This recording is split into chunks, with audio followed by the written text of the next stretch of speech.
Welcome in, everybody, to the Lastella Report here on the Bleacher Brothers Sports Network. Robbie Lastella back alongside Christian Proscia. It's been a minute since both of us have been back on here, but it's college basketball season. The CFP first poll just got released, and it's kind of a big night here in America. But we're not going to talk about the third one unless something crazy happens on stream. We're here to talk to you tonight about college basketball and the CFP poll. Christian, how's it going? I'm doing well, my friend. Absolute pleasure to be back here on the Lastella Report. It's been a minute. I know y'all missed me. I know the reason that the view count is skyrocketing is because of me. So I do appreciate everybody and their support. Like you said, it is a big night in America right now. Bowling Green is leading Central Michigan 3-0 right now. I can't think of anything more relevant in American history other than the fact that the Trilly Donovan led FIU Hoops squad is trailing to Rice at halftime. But Robbie, I do have a question for you before we get into things.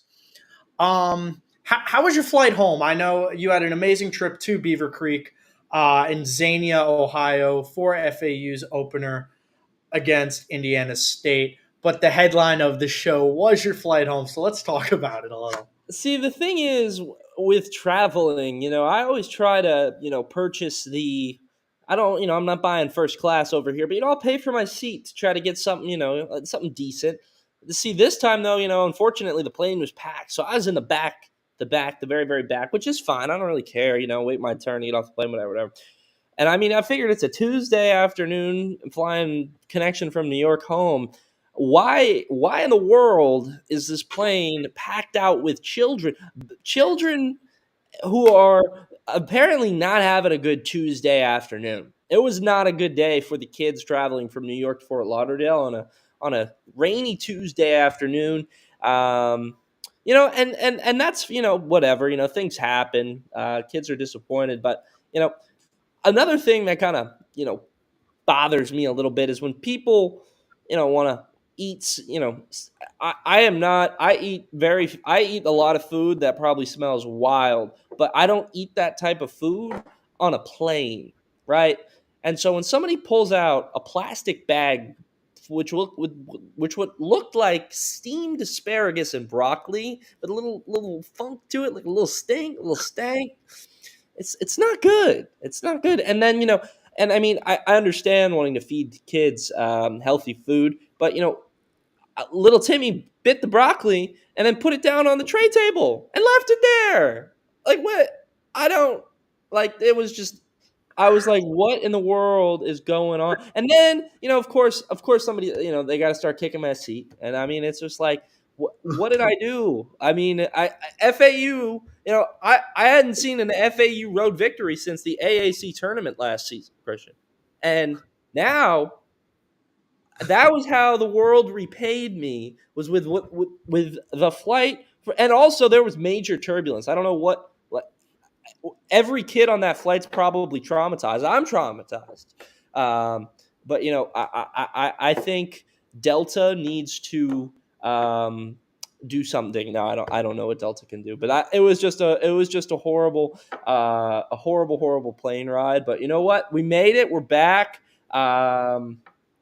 But yeah, the kids are one thing. You can't prevent the kids from crying, whatever that happens. Did somebody could knock on the door right now and my child, Spice the dog, could go crazy, and there's nothing I can do. Like there's just nothing I can do. So you know what? I don't blame them for that. But eating steamed asparagus and broccoli on the plane, and there was some garlic or something in there, something stank, something no good. Can't be doing that. You just cannot be doing that. Just eat the cookie. It's Delta. They give you free snacks. Just eat the cookie. Like eat the sun chips. It won't kill you. You'll be fine. It was a 2-hour flight, folks. We do not need the steamed broccoli and asparagus. We just don't. That's all I got. But all right. But as to why I was on this plane, I do have a follow-up question. How did they get the asparagus and the broccoli through TSA? I don't know. I didn't think, but I think you can bring food. I think you can bring food. No, No, I thought it's just liquids you can't bring. like you can't bring normal food. You can get away with a pack of gum and Twizzlers that you don't got to pay $17 for because you're smart enough to not buy it in the middle of an airport. But you're not going to be able to lug in a whole freaking pizza. Like Nah, and I mean, I don't, like Timmy wasn't busting down on the broccoli. Like he didn't. He bit. I saw this. He bit the broccoli and put it on the tray table next to and an let apple. He took like 3 bites out of, and I'm like, Mom, give the kids some chips. You're at an airport. Go get a burger at 9 a.m. Do it. Do it. Like, the only time you don't want the kiddos to eat healthy is when they're around Uncle Robbie in the airport. So, um, if this whole journalist and radio show host doesn't work out for you, should I book you to be my future babysitter, or should I explore other options? listen, just don't put me on a plane with those kids. Just don't like if the plane goes down, I'm having a panic attack. I can't be protecting Christian Jr. over here. Like I'm losing it. So If the uh plane goes down, there's nothing that's going to save Christian Jr. yeah, Like, they'll because probably guess be freaking out. I was about to say, like, the only thing worse than the plane going down is the wafting smell of broccoli, asparagus, and garlic throughout a enclosed capsule. Yeah, but the cloves like going everywhere, like like I don't even. Uh, I don't. What? You know what? I'm not mad. I mean, I'm not even mad at the food choice. I love some good broccoli with some olive oil, some garlic on there. It's good stuff. But I'm not eating that. I'm not bringing it in a bag on a plane. Like who does that? I've never in my life. Like I've heard about these people. I've heard about it. I've heard what they do, and I didn't believe it, but they do it. They bring these things on the plane. You know what? Like I would be less mad at somebody going to my soul food spot in the Atlanta airport, Pascal's. I would not be mad if somebody brought a plate of ribs with mac and cheese and the red beans and rice. I wouldn't be mad. You know why? Because they sell that in the airport. They sell it right there. But And your you know home, what? but your home Tupperware of greens, you don't want that anywhere near Delta Airlines. No, no. So that was that. I really don't recommend anybody doing bringing broccoli with garlic onto planes. You're gonna run into kids, unfortunately. Not much you can do either way on that one. But you know, don't sit next to the lady with the stinky broccoli. Just don't do it. But as to why I was on this plane, as we were saying, um, FAU played Indiana State in Xenia, Ohio, right outside of Dayton, at the Athletes in Action facility, which is a ministry, a faith-based basketball organization as well. A bunch of not just basketball. It seems like they had a soccer field, a baseball field, a football field. So it seemed like just a big, faith-based athletic organization, as well as the ministry. That's where Jake has got his start. He was a minister there, and then he used it, not used it, but went along to go overseas and then learn how to coach over there. That's where he got his overseas style of coaching a little bit for his first start. And all of his family and friends were also up there. The Fear the Beard crew was about 30 of people, and I asked them, so what would you? I asked, are you family or are you friends? He goes, we're church family, and I think that was really cool. They all. And after the game, Coach Jake has talked about these were the people who, when he had to return, how for folks who don't know, he was a coach overseas. He had his son Cal, who was diagnosed, I believe Cal is his name. His son, who was diagnosed with autism overseas, and they wanted to move back to the United States to get the right care. They moved back to Ohio, and these people who they called themselves his church family helped him out for a year when they took a year off coaching to get their feet back. and they were all there and supporting him. And everyone in the organization kind of seemed like was supporting Coach Jacobs. And I don't know if there was something special in the air. I don't know. I'm not, there was a little bit of magic or something because the Owls came out and they dominated. They fell behind early, 3 straight threes. You kind of wondered a little bit like, oh boy, is Indiana State going to, shoot their way into this game? They brought in 3 guards, including Johnny Summers, who's a 6'7" guard/forward type player, and Samaji Teal, who had a big game overall. But after the game went into the U12 timeout, tied at 18 apiece, FAU came out with a 35-10 run, and they never looked back. To me, it seemed like Nico Moretti kind of spearheaded a really aggressive effort. He was aggressive early in the game, taking it to the rim, shooting off the screen, really running the offense well, getting rebounds. And I feel like it kind of just spread to the team. You had 6 players in double figures, 40 points off the bench, a big game for Nico, a big game for Baba Miller, who finished with 13, didn't miss from the field. Christian, what was your baseline thoughts first time seeing regular season John Jacobs FAU basketball? First off, congratulations, Coach Jacobs, on your first win at the helm of FAU. More than deserved, more than earned, and many more to come. I do want to open with that because we love Coach Jacobs, great guy, a great friend. Want to start off by showing love. Nico Moretti, man, the Italian stallion, the gabagool, the Godfather, as I like to call him. He's not normal Italian food. He's spicy rigatoni, ladies and gentlemen. Nico Moretti is a dog. Yeah, you got a little laugh at that gabagool joke. I know you did. Shout out, JP. What makes somebody spicy rigatoni? What does that classify? We'll speak about that off air. Don't want to say anything that might get me soundbited. No, but Nico Moretti is a dog, guys. Like I think if Nico is our 6, like consistently our 6, that brings back the bench depth that FAU's known and had. Like if you remember, Mike Forrest off the literally just about to say the 2023 Final Four year, Michael Forrest was averaging what, 12 points off the bench? I don't know, but he would come in off the bench and take games over. He was like that calming force. Shout out Mike, man. That's the guy. Yeah.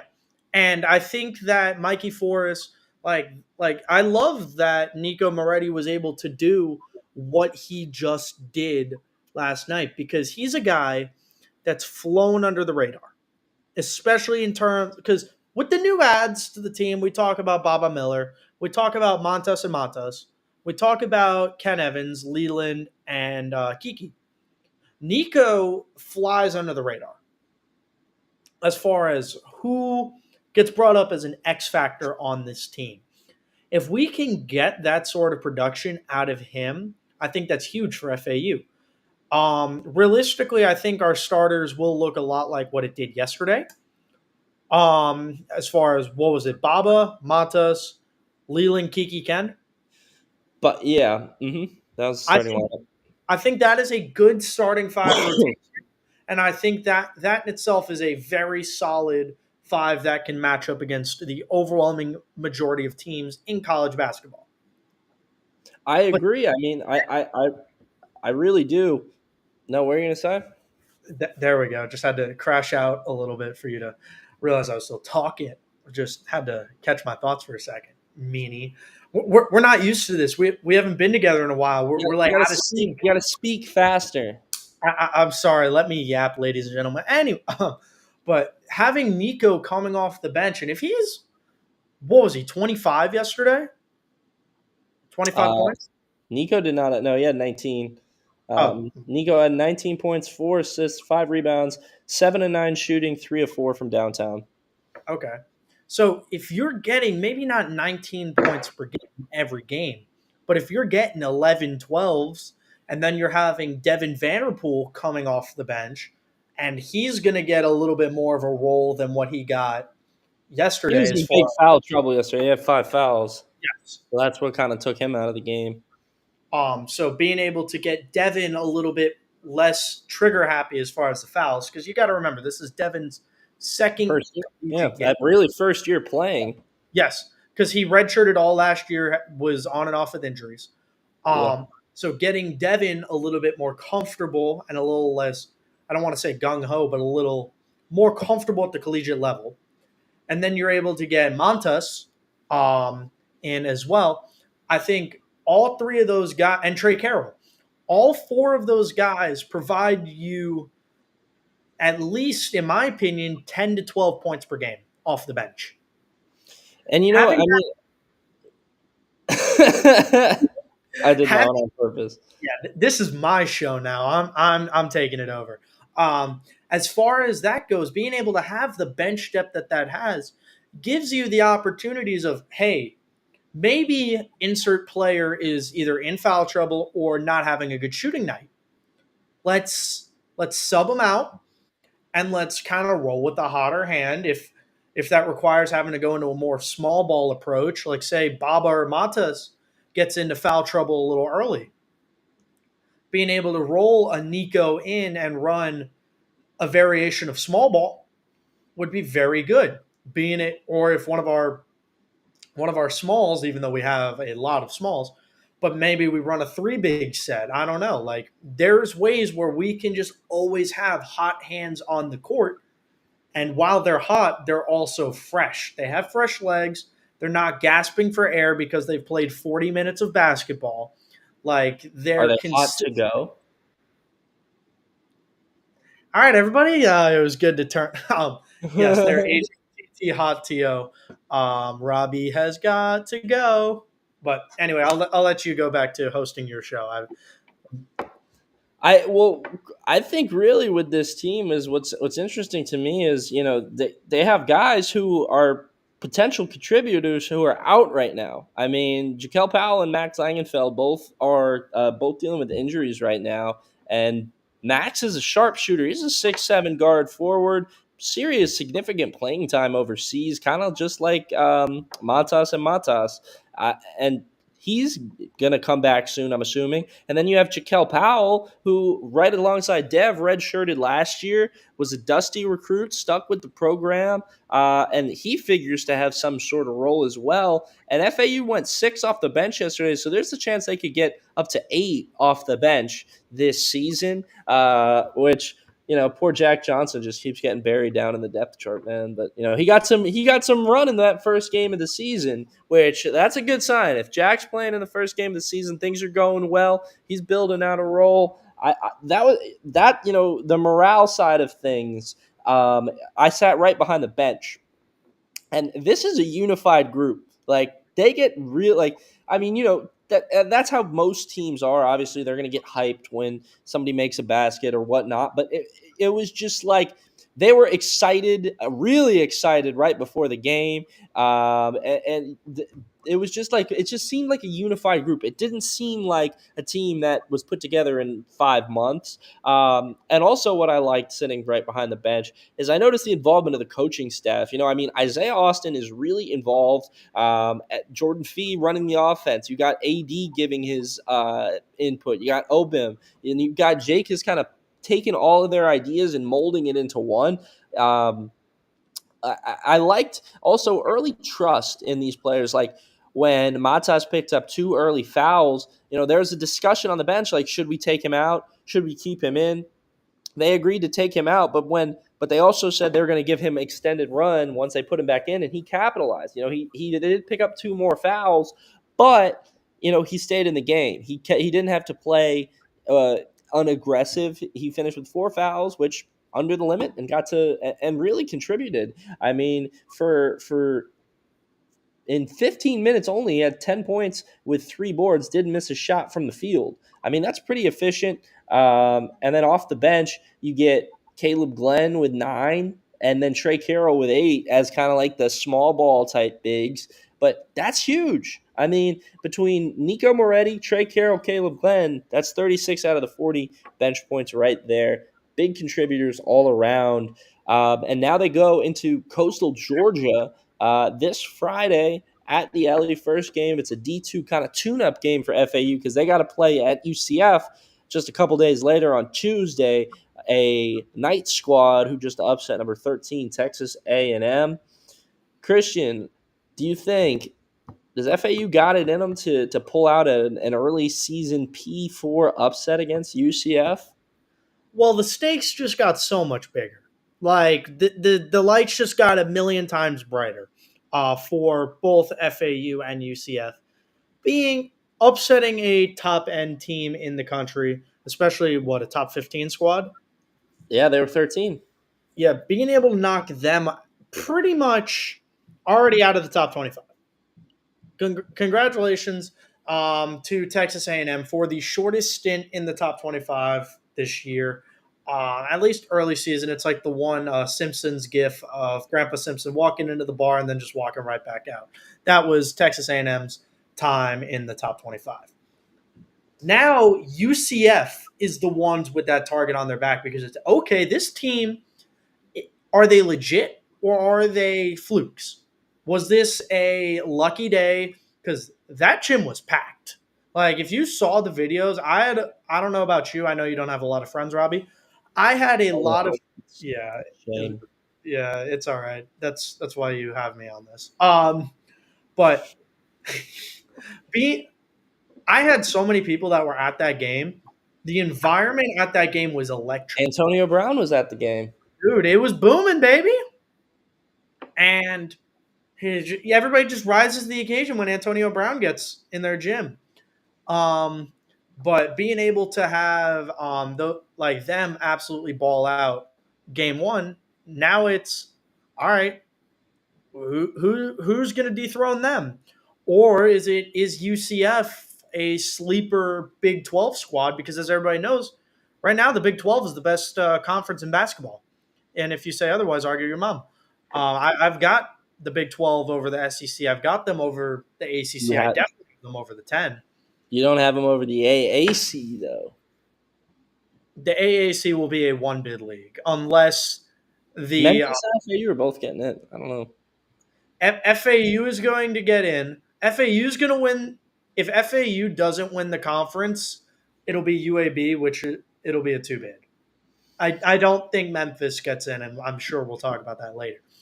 I can realistically seeing it once again being a two bidder. Your kid is getting active. I told you she's just gonna start barking, and there's not much I can do. Spice does not like the Penny Hardaway diss track. Apparently, no, she's not a big Penny Hardaway fan. I know. She heard Penny Hardaway's name and started barking. She does her best though. You know, she tries to reel it in when she can, but you know sometimes she goes crazy. But you know, diving into this Florida slate of games yesterday. Obviously, FAU beat Indiana State, but there was a Florida matchup right in itself between USF and Florida. Obviously, Florida took that one 98-83, but that was a really good game from USF, in my opinion. First game with interim head coach Ben Fletcher. And you know they competed in that game. They were up at the half, but Florida kind of just did what they do, and they have size now. I mean, they really do. Oliver Reed didn't even play in this game, but they just dominated USF in that one. Although you know, it was a pretty. I think USF could compete in this AAC. You know, Reynolds down low, his size is key. Or not down low, but he kind of plays in like a perimeter in and out type role. But he is their big man. But also, Kobe Knox, he had 14 yesterday with 5 rebounds, 2 assists. Jaden Reed, his first start after being a kind of a bench piece last year, he had 8 points. And I think they're going to be good. Kaysen Jennings, who redshirted last year, he was at Kennesaw State with Amir. He had a big game. He had 15 points. And so if he can kind of be a big piece for them this year, he wasn't even around last year. He was around, but he was redshirting. So he's got a chance to really kind of be that leader for them with Youngblood departed. And I think USF's got a shot to compete for. I don't know necessarily if they've got the non-conference schedule to compete for an at-large bid. They'll play Charleston this Friday. Then they go Arkansas, Pine Bluff, West Georgia, Portland, and then you go into December. They've got a matchup with Utah State, Stetson, Loyola Chicago, Bethune-Cookman, Texas A&M Commerce, and then Weber International. So really kind of not really the very strongest non-conference schedule. So they're going to have to win the American if they want to make the tournament. But, I wouldn't put it past them to kind of get on a late run. I completely agree. I was just about to make the point of USF's only way into the big dance is with them possibly winning the American, and I don't think that's possible. I think no shade to USF. No, obviously what they are having to go through right now is unimaginable. Literally 2 weeks before the season starting. Yeah. But as far as I still think that FAU, UAB, and Memphis are the better basketball teams. I think they're going to be in a competition with Wichita State as far as who's going to be that that 5 seed in the conference. I could see USF going on a run, especially during the non-con schedule. But like you said, with them beating Weber International and Bethune Cookman and what was that Arkansas team? Arkansas Poly. Arkansas Pine Bluff. There we go. With three high majors like Bethune Cookman, Arkansas Pine Bluff, and Weber International. No Unfortunately, Texas A&M, but they got Texas A&M Commerce. I was about to say, like, maybe they could fool the committee because honestly, right now, Texas A&M Commerce is probably a better basketball team than Texas A&M. It's possible. But we could see where it's okay. These guys they're going on that non-con run like they did last year. That's going to build them into hype. They're a higher tier AAC team. They'll knock off a couple conference wins, but as far as Q1 wins are concerned, like I don't really see any of those falling. Florida would have been a Q1 right out the bat. Florida is going to be a tournament team. Florida is a very good basketball team. But Yeah. I don't think USF has the ability to jump into like a tournament bid unless they win. For me with UF, their veteran leadership is huge. I mean, Walter Clayton and Will Richard were both there last year. And then obviously and then you bring in Elijah with his experience, with everything that he comes to with at FAU. Struggled a little bit in his first game, 3 of 12 from the field, 0 of 6 from downtown, finished with 13 points and 6 rebounds, however. So, bounce back game potentially for him next game. But it's also, they had another guy who has been there, the starting Alex Condon, finished with 13 points, 5 rebounds, and an assist on the day. He was there last year. This team is just deep. They really are. I think, and then off the bench, they didn't really do too much off the bench. They just got 16 points off the bench, but they didn't need it. They didn't need it. Will Richard, Walter Clayton with 29 and 25, and USF did not have an answer. Walter Clayton coming back off that injury from last year. He's got a chance to potentially work himself to be a potential pro. Florida been pretty good at putting guards in the pros. Trey Mann hooping right now, off the top of my head. But I think, like you said, Florida, they in my opinion, if they've got a chance to be the best high major team in Florida.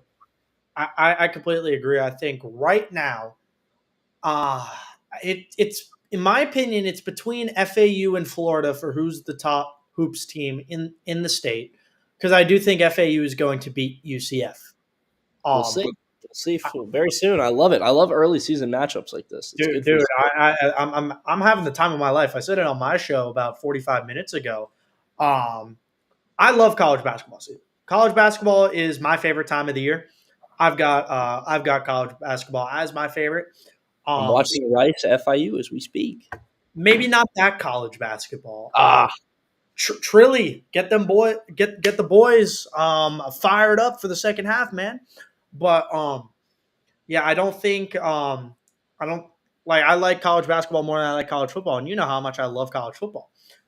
So I think that right now, FAU and UF are the two best squads in the state. I think UCF is three, and then I would give it to Miami because I still want to see a more convincing win over a team that's not Fairleigh Dickinson. Yes, Fairleigh Dickinson was a tournament team for. Did they make the tournament last year, or was it just 2 years ago? Floor. Fairleigh Dickinson. No, that was 2 years ago. Okay, so yes, They're they close have. to Iona. They're a shell of themselves. I'm sorry. Yeah, Fairleigh Dickinson had nobody. They had one kid who shot the lights out, but as far as everybody else, it wasn't really anything special. So I want to see a little bit more of a convincing win. I think I think Miami is a very good basketball team. I said it on my show. Lynn Kidd is going to be one of the better bigs in college basketball. And I Is he a really do. freshman? No, he's a grad from VT, Gotcha. but he's getting into more of a role. Dominated the paint. Like, dude, 6'10", just wider bodied. He's a little bit shorter than Baba. He's more framed out than Baba. He's powerful. Mm. He's kind of he's like Vlad. He's a little bit more mobile than Vlad was with us, but he has the same build. Vlad's just like 2 inches taller though. I I think I think for me, I don't know about Miami this year, but how about North Florida? How about North Florida, Christian? They got a shot. They upset South Carolina yesterday, 74-71. Despite Chaz Lanier, their best player from last year, departing to Tennessee, they're back, baby. They are back. They get 16 points from Jalen Smith, the sophomore from Okie, Florida. Second year with UNF, served in kind of a backup role last year. This year, seems like he could potentially take over for Chaz Lanier a little bit. And for South Carolina, that is a potential Q3, Q4 loss right off the rip. I don't necessarily know how you recover from that one. That's a real bad loss to have in the first game of the season. They paid them $90,000, Christian, to $95,000 to beat them. Yes. That is just to lose that type of game. But shout out North Florida, they're back. They win 74-71 in that one. As you mentioned, Miami over FDU, but also the big one, UCF over number 13 Texas A&M 64-61. Tough one for Buzz Williams and Texas A&M. Wade Taylor, who opted to return to Texas A&M over potentially entering the NBA draft off a year last year where he averaged 19 points, 2 steals, 3 rebounds, and 4 assists. But he opted to come back in his first game. Was not so fruitful. Taylor finished 4 of 15 from the field, 4 of 11 from downtown, 13 points, 7 assists. Missed a couple opportunities to tie that game up at the end.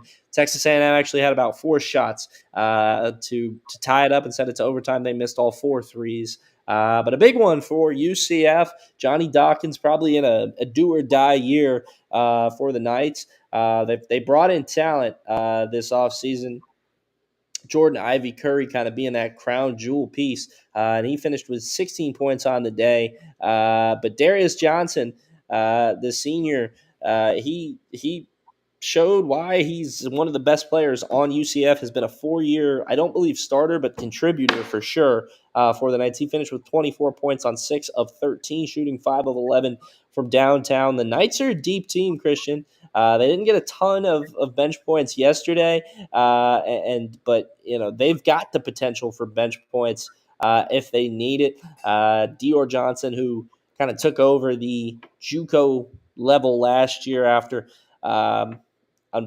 being convicted of assault while he was at Pitt.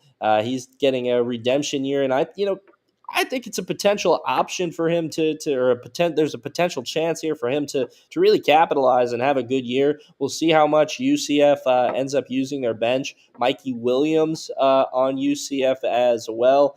did not play yesterday, but we'll see. We'll see how much that bench expands for UCF as it going. FAU UCF, that's going to be a good game. I really do think FAU does have a shot in that one, but it's not going to be easy. It's definitely not the UCF of last year by any stretch.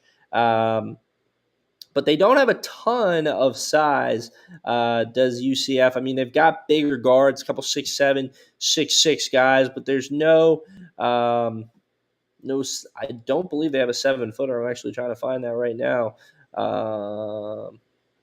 Do they have a 7-footer? Oh, they do. I didn't even see him. 7'2". Okay, so they do have some size, but it doesn't look like he played a ton. Played in 22 minutes, kind of.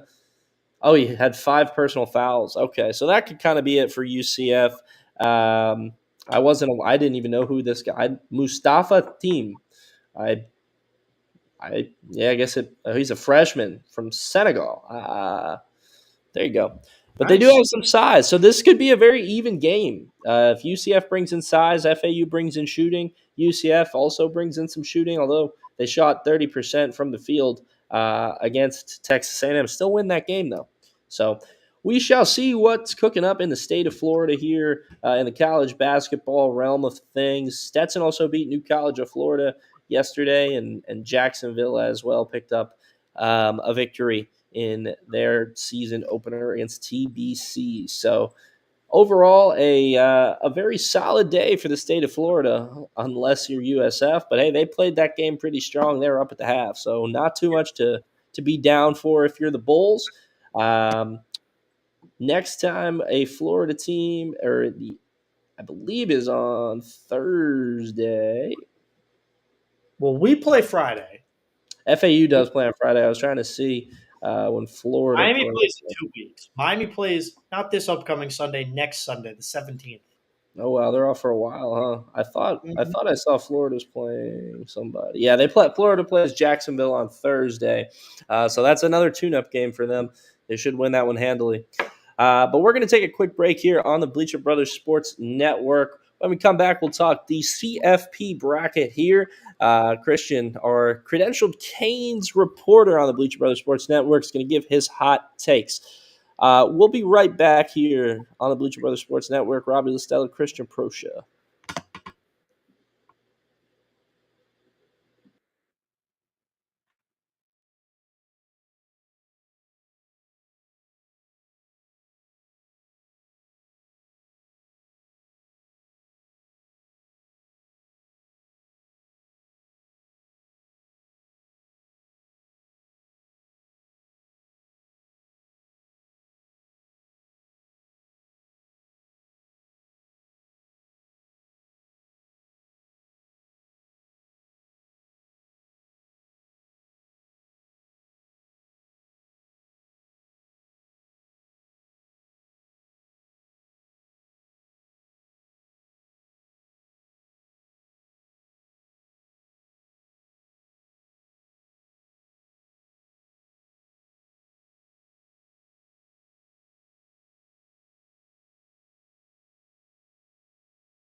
Welcome back here on the Bleacher Brothers Sports Network. Just after 8:40 here, I wanted to answer a quick question we had here. He said, Hackster said, I thought FAU was a bit disorganized in their offense, and that's even breaking 90 points. That's all to say we will get better. I think UCF may be a problem early. We'll be a better team in AAC conference play. Thoughts? I do think there was some discombobulation, but that's kind of the FAU offense. They're going to play up tempo. They're going to play fast. At times, especially early in the season, it may not look pretty. So, like you mentioned, it will get better with time. But it's still going to be quick shots, early shots in possession. They're trying to shoot 33s per game. They're trying to score 100 points. I mean, they're not just saying that; they're actually trying to go for that. Almost saw them hit 100. They were a couple, about I think 7 threes short of 30 on the day. But I do think that first game there was definitely confusion at times, but it's a part of the offense, and I think they'll play through it. I do think UCF could give them some problems. They've, as I mentioned right before the break, they've got size, they've got shooting, and also they're trying to prove it. This is a big year for Johnny Dawkins and UCF. Trying to, the football team not having a good year in the Big 12, but basketball had some big wins last year. They beat Kansas, who had an up and down year last year, but still a win over Kansas nevertheless. But didn't get to that NCAA tournament this year. They're trying to do that. Got a lot of talent. And they're going to be trying to beat FAU. So we'll see what occurs in that game. But I think that's a game FAU gets up for. John Jake is really wants to get back to that NCAA tournament. He's been a part of a national championship. He knows what FAU's been a part of, and those are the type of games you need to win if you're going to get back there. So he knows that. He's going to have him ready. It'll be a battle. I don't necessarily know if FAU will win, but they can compete in that one for sure. And in terms of AAC play, I like their odds. I think Memphis is better. I do think they're a lot better than they were last year. It's going to be a dogfight between FAU and Memphis, in my opinion. They've got Memphis, same thing. They've got scoring and size, and they're playing for Penny in a big way. It looked like that against Missouri. They fought back at halftime. They were down big, I think double digits, and they came back and won that one by double digits. So big one for Memphis to open the season. Tough loss for UAB to Vermont. I don't think they have enough scoring outside of Yaks to win the conference, in my opinion. They've got a heck of a coach in Andy Kennedy. But other than that, him and Yaks can only go so far. But we'll see. They can go very far, especially if they get hot in a tournament. So don't sleep on them. But I think FAU fares well in conference play. I think they use this non-con schedule to really beef them up. So I hope that answered your question, Hackster. But diving in, Christian, the CFP officially released their first poll of the 2024 campaign. The first poll ever. And it's got, so starting out at number 12, Boise State, the highest ranked G5 team. I think that is a pretty fair. A pretty fair. I mean, I don't necessarily know if Tulane, Army, definitely not Memphis. I don't necessarily know if any AAC team has enough to get in there. They finished also as the 12th ranked team. The only other G5 team that I see in the rankings, where to go, Army at 25, and that's it. Washington State is technically still, I would consider them a high major at this point, even though the Pac-12 dissolved. But then at number 11, Alabama. That's the big confusing one to me. To you too, Christian? Yeah, I was gonna let you, if you wanted to go through and just list them out, and then I'll give my initial thoughts. Do you want to do that, or do you Yeah, want let's me go. Yeah, I'll go through them real quick. So Alabama at 11. At 10, also surprise to me, Notre Dame. Um, at 9, Indiana, who's actually ranked 8th. At 8, Tennessee, who's ranked 7th. At 7th, Penn State, who's ranked number 6. Penn State, Notre Dame would be not a great game, in my opinion. And going number 6 would be to? Texas, who's the number 5 ranked team. Number 5 would be Ohio State, who's the number 2 ranked team. Number 1, Oregon. Number 2 would be Georgia. Number 3, Miami. And then number 4, Brigham Young, who's ranked at 9 and has some pretty big wins on their resume. But, according to Ward Manuel, who's on that CFP committee, mentioned Miami has that passed the explosive offensive eye test to give them a high ranking in this one. So, Christian, what's your thoughts? Well, immediately the first one that stands out to me is Boise State securing the G5 bid. I think Boise is if Boise State loses, if Boise State loses, they're still going. If they lose two, they're probably still going to be the G5 bid because unfortunately, Army's reign of terror is about to end as the Black Knights face off against Notre Dame in the upcoming weeks. So unless Notre Dame once again sells, which can very much happen, I think I've got Notre Dame money line on that one. So immediately, first thought is Boise State, and then if Boise State loses out or loses two, it would mainly come down to our conference championship, which I think will be Army versus Tulane. The good people at the American Conference, despite what many people think, do not want an Army Navy game conference championship. Army Navy, they want the separate week for the Army Navy week. That will stay true and pure.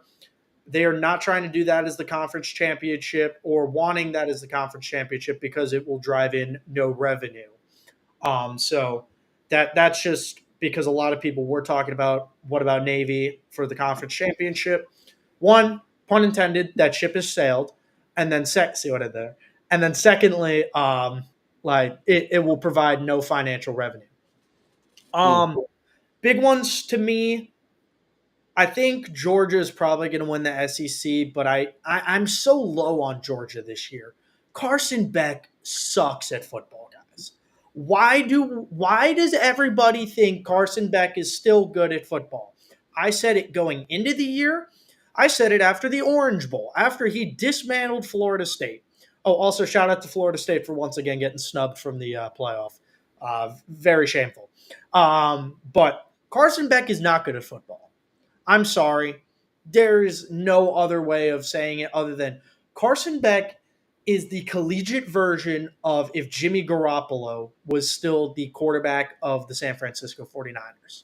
He has Hmm. elite talent around him, but he does nothing to elevate that team. I almost just said Jimmy G. It is evidently clear that Carson Beck has regressed every time he steps on a field because he is not used to having Brock Bowers and Lad McConkey no longer be there. They were obviously safety nets for him, which is very understandable. They're very good at football. But I do think that Georgia's offense has damn near fallen flat on its face. It's atrocious to watch. Carson Beck is throwing 3 picks a game damn near. He's not looking like a pro style quarterback. What was once heralded as the preseason Heisman, the preseason top 5 pick is now barely scratching, in my opinion, a 4th round draft grade. Like I Yeah, do it's always the risk. every time Carson Beck is stepping onto a field, he is taking money out of his pocket. But hey, it's okay. You got the Georgia NIL money. You probably got a Lambo and you have a hot girlfriend, so you're doing all right for yourself. End of the day, that's what really matters. Can he drive said Lambo? Very fast. Yes, that is a course that they teach at Georgia. Probably Can drunk he? as well. Uh, Yeah. but the next one that stands out to me is Alabama. Why the hell is Alabama still in contention, guys? Saban is gone. We can stop glazing Alabama. Alabama is not a good football team either. They're a good They're decent. Jalen Milroe, same thing. Every time he's stepping onto a field is regressing, in my opinion. Since the Vandy game, really since midway through the USF game, he was actively trying to lose to USF. It was evidently clear. He has not looked like a good quarterback since Vanderbilt. Um, Yeah. so I think Alabama is falling completely off. Ohio State, I'm not high on their quarterback either, but they're at least a serviceable football team. Would you put SMU in over Alabama right I now? would. I would actually. Going into the year, and unfortunately, I don't tweet everything that I think. But going into the year, and this was before I had my Canes podcast, I said going into this year that the ACC top dogs, Miami was going to win it, and then I said Louisville or SMU is competing for the the conference championship. Who will be in the conference championship? That's why I said the week of the Louisville SMU match is probably going to be the biggest game in the ACC. Because and then I said I thought Florida State was going to be a halfway decent football team. Unfortunately, no matter who they throw out at quarterback, their ass. But Yeah. I don't think like Florida State. I was high on while being low on them. But I think SMU is more deserving of a bid than Alabama. And that's my honest take. I do think by the end of the year, I could honestly, realistically, guys, I can honestly see Bama dropping the Iron Bowl this year. That wouldn't be good. And Not Auburn, not to, not to Huey. and Auburn doesn't look good either. Not to Um, sick Hugh. I think BYU is going to end up winning the conference. Right now, it's probably between BYU or Colorado. You got to remember there's very talented teams in But the Big 12. considering though the SEC bias, would you put Texas A&M, LSU, or Ole Miss in over Alabama?